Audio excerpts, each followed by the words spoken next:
তো আপনি এই তাল গাছগুলো কেন লাগাইছিলেন, মানে কি উদ্দেশ্যে? আমি 11 বছর নিঃসন্তান ছিলাম। এই তাল গাছগুলো লাগানোর পরে আল্লাহ তাআলা তাকে সন্তানাদি দান করেছে।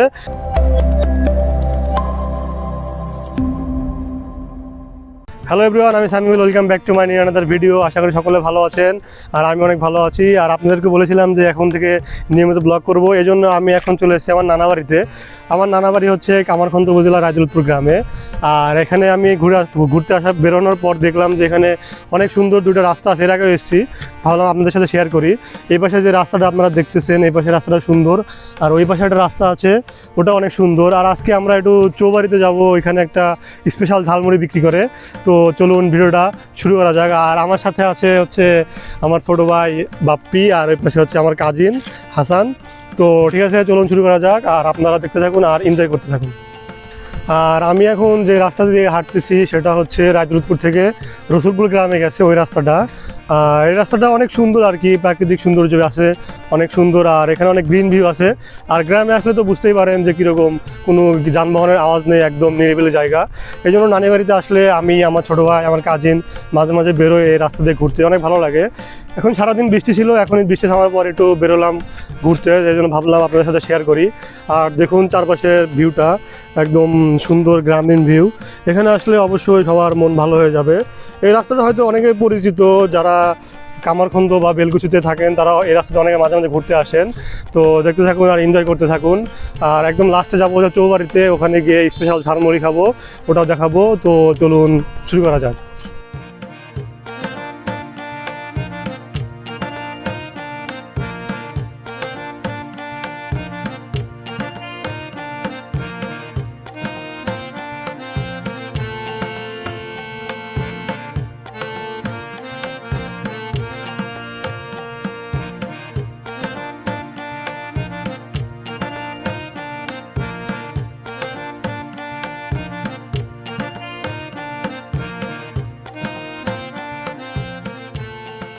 তো আমরা এখানে অনেকক্ষণ ঘুরলাম, এখন আমরা যাব হচ্ছে ওই পাশের রাস্তাতে। ওই যে রাস্তাটা আপনারা দেখতে পাচ্ছেন ওটা হচ্ছে অনেক সুন্দর একটা রাস্তা, ওখানে তাল গাছ আছে, অনেক কিছু আছে। আর এখানে আমরা কিছু ফটোশ্যুট করলাম, এখন ওটাতে যাবো। তো চলুন যাওয়া যাক। আর ওই আমার চৌবাড়িটা ওদিকে, এই জন্য আমরা ওদিকে যাচ্ছি, ওখানে একটু ঘুরে তারপর চৌবাড়ি যাব। তো চলুন যাওয়া যাক।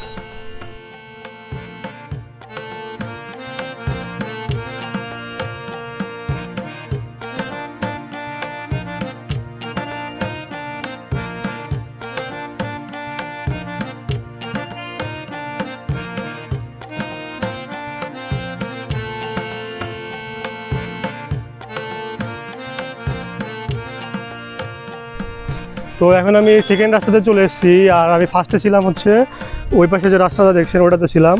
আর আমি তখন যে দেখালাম ওই রাস্তাটা চলে এসেছি। এই রাস্তাটা অনেক সুন্দর, কারণ এখানে অনেক তাল গাছ আছে, মানে অনেক সুন্দর জায়গা, বসলে মনটা ভালো হয়ে যায়। কারো মন খারাপ থাকলে এখানে আসলে অনেকটা মন ভালো হয়ে যায়, কারণ এখানে অনেক প্রাকৃতিক সৌন্দর্য আছে, তাল গাছ আছে।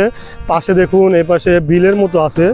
এখানে একসময় অনেক বর্ষার পানি আসতো, কিন্তু এখন আর পানি ওরকম আসে না। তো যারা কামারখন্দতে আসেন বা রায়দুলপুর আসেন তারা এখানে একটু আসবেন, ঘুরবেন, ভালো লাগবে। আর অনেক দূর দূর থেকে এখানে অনেকজন আসে ছবি ওঠার জন্য বা ফটোগ্রাফি করার জন্য, কারণ জায়গাটা অনেক সুন্দর। ক্যামেরা হয়তো বুঝাইতে পারতেছি না, কিন্তু রিয়েল লাইফে দেখলে এটা অনেক সুন্দর মনে হবে আপনার কাছে। তো আসবেন, ভালো লাগবে। আর যারা ঘুরতে চান বা ঘুরতে ভালোবাসেন, তারা বা এক্সপ্লোর করতে ভালোবাসেন আমার মতো, তারা অবশ্যই আসবেন। আর এই রাস্তাটা অনেক সুন্দর। আর এটা হচ্ছে আমার নানিবাড়ির এলাকা, এই জন্য আমি মাঝে মাঝে আসি। আর আমার নানিবাড়ি এলাকাটার নাম হচ্ছে রায়দুলপুর, এটা কামারখন্দ উপজেলা অবস্থিত। দেখুন রাস্তাটা কি পরিমাণ সুন্দর, অনেক তাল গাছ আছে। এই পাশে দেখুন ওই যে আমার ভাইরা আসতেছে, ওটা অনেক সুন্দর জায়গা।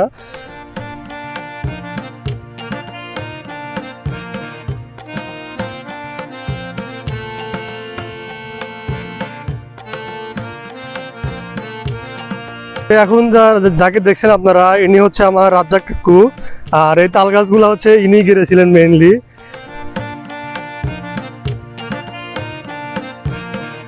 এখন আমি যার সাথে কথা বলবো সে হচ্ছে এই তাল গাছগুলো লাগাইছে আর কি, মানে উনি বেশিরভাগ লাগিয়েছে, আর একজন হয়তো 4-5টা লাগিয়েছে। তো তার সাথে এখন কথা বলবো, চলুন কথা বলা যাক। আসসালামু আলাইকুম। আর এটা হচ্ছে আমার সেই রাজ্জাক কাকু, উনি হচ্ছে এই তাল গাছগুলো লাগিয়েছে আর কি। তো আপনি এই তাল গাছগুলো কেন লাগাইছিলেন, মানে কি উদ্দেশ্যে? আমি 11 বছর নিঃসন্তান ছিলাম, যে আমার কোনো চিহ্ন থাকবে না, কোনো নাম থাকবে না। আপনার ছেলে ছিল না? ছেলে কিছুই ছিল না। ও আচ্ছা। তা বাদে আল্লাহ পাক 2টা মেয়ে দিছে, একটা ছেলে দিছে। আলহামদুলিল্লাহ। আলহামদুলিল্লাহ। আর আর একজন কয়েকটা গাছ লাগাইছে, মানে এরই মধ্যেই তেহের সম্পূর্ণ এইভাবেই উঠে আছে। এই গাছে 40টা গাছে তাল ধরছিল, এই 40টা গাছে তাল মানুষে খেয়েছে। মানে আমরা এলাকার লোকজন এলাকার কত জায়গাকার লোকজন এসে খাইতেছে, পাইরা খাইতেছে, আমরা কিছুই কই না, খাইতেছে খাক। হ্যাঁ। তে এইভাবে চলছে। তাল গাছ আল্লাহ পাক দিছে, মানুষে খাইবো, আমরা কোনদিন এটা নিয়ে ফেতনা ফেসাদ তৈরি করবো না। তো আল্লাহ পাক আপনারা তো- মানুষের জন্যই খেদমত, এটা হলো একটা তো আপনারা তো শুনতেই পারলেন যে আমাদের রাজ্জাক কাকু দীর্ঘ 11 বছর না 11 বছর নিঃসন্তান থাকার পর, অর্থাৎ ওনার কোনো ছেলে মেয়ে ছিল না, উনি আল্লাহর কাছে অনেক আশা করে এই গাছগুলো লাগিয়েছিলেন যাতে আল্লাহ তাআলা তাকে সন্তান দান করে। আর আলহামদুলিল্লাহ আল্লাহ তাআলা তারপরে এটা একটু দিছিলাম যে আমার কোনো চিহ্ন থাকবে না, এই জন্য তাল গাছ। আচ্ছা, উনি ভাবছিল যে ওনার কোনো সন্তানাদি নেই, তাহলে তো উনি মারা যাওয়ার পরে ওনার কোনো চিহ্ন থাকবে না। এই জন্য উনি এই তাল গাছগুলো লাগাইছিল যাতে মরার পরে মানুষ তাকে এই তাল গাছগুলো দেখে স্মরণ করে যে রাজ্জাক সাহেব এই তাল গাছগুলো লাগিয়েছে। মূলত এই কারণে লাগাইছিল, কিন্তু আল্লাহর অশেষ রহমতে এই তাল গাছগুলো লাগানোর পরে আল্লাহ তাআলা তাকে সন্তানাদি দান করেছে। এখন তার একটা ছেলে আর 2টা মেয়ে না।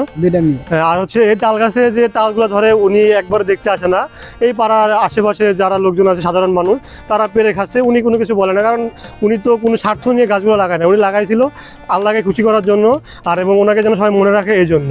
আর এই তাল গাছগুলো এখন পরিচর্যা করে কারা? আমরা করে, মানে সবাই যে করতেছে ওতে আমরা কোনো বাধা বিন্যাস দেই না।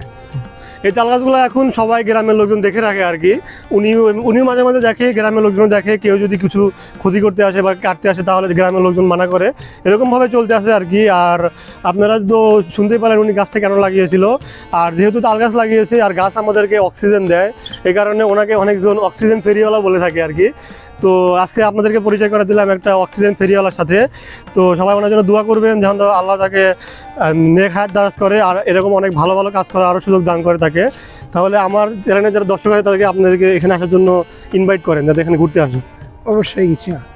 তো উনি বললো যে আপনারা এখানে ঘুরতে আসবেন, তাহলে আরও এই জিনিসটা সবার মধ্যে পৌঁছে যাবে। আর আপনারা ভিডিওটা শেয়ার করবেন যাতে, কারণ এই ভালো কাজটা যদি একজন দেখে উনি হয়তো অনুপ্রাণিত হতে পারে যে এই গাছটা, উনি হয়তো অনুপ্রাণিত হয়ে ওনার এলাকায় গাছ লাগালো এরকম করে। তাহলে হবে কি, আমাদের তো এখন অক্সিজেনের অভাব হয়ে যাচ্ছে দিন দিন, কারণ কলকারখানা বৃদ্ধি পাচ্ছে, গাড়ি ঘোড়া বৃদ্ধি পাচ্ছে। আর এই গাছগুলো লাগালে হবে কি, অক্সিজেনের লেভেলটাও বাড়বে আর বৈশ্বিক উষ্ণায়ন হবে না।